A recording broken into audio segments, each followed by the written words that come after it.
Welcome back to Straight Facts by Dinar Investor. Remember back in mid-September, I was the only one that noticed the remaining items getting finished and completed by Iraq to get out of the Chapter 7 sanctions. They finished the last two remaining items, and I told you they only had one long-term thing or item remaining. They had to pay back Kuwait money from oil proceeds, which will take quite a few years to finish. And I just told you, don't worry about that. I said, other than that, Iraq's going to get out of the Chapter 7 sanctions. Look at this article, guys, right here. Iraq means past tense. Iraq was under Chapter 7 UN sanctions. You guys have a wonderful day. Iraqis are deprived of the internet. Warnings of Iraq's return to Item 7. Iraqis are deprived of the internet. Warnings of Iraq's return to Item 7. The 11th of October 2019, 4:24. Iraqis are still denied access to the internet in the evening and access to social media, despite the return of calm on the streets of the country, which witnessed a week of violent protests that killed dozens of demonstrators and security forces. After the wave of protests began last week, authorities blocked access to Facebook and WhatsApp, before cutting off the internet the next day. Internet with working hours. 5 days later, the authorities decided to grant internet access at 7 a.m. to noon, with official working hours for state departments and institutions, to be interrupted in the evening. Others have used satellite communications, which are very expensive, to communicate with the outside world. When Facebook was blocked, Iraqis moved in secret to download VPN applications, a virtual network that allows access to servers outside the country.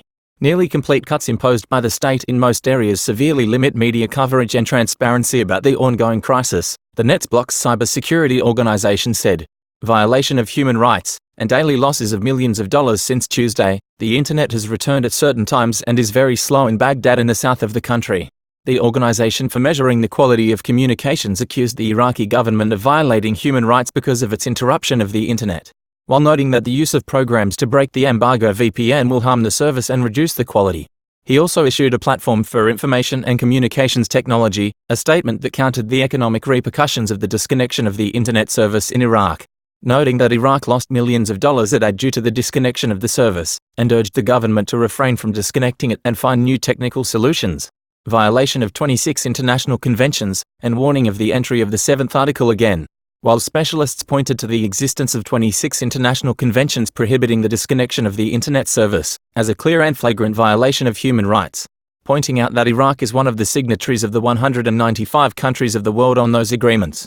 Observers point out that Iraq is still under test with regard to Article 7 of the United Nations, warning that this violation of human rights will not help Iraq out of Chapter 7 of the United Nations. Iraqi authorities have yet to comment on the cutting, which has affected nearly 3/4 of the country, according to NetBlocks. The organization pointed out that the north of the country, especially the autonomous Kurdistan region of Iraq, is linked to the network through a different system, and therefore was not affected by the blackout. The Iraqi authorities last year cut off the internet and international communications during the protests in southern Iraq. On December 9, 2017, the UN Security Council voted unanimously to remove Iraq from Chapter 7 after fulfilling its obligations. The country was under Chapter 7 under UN sanctions imposed after the 1990 invasion of Kuwait.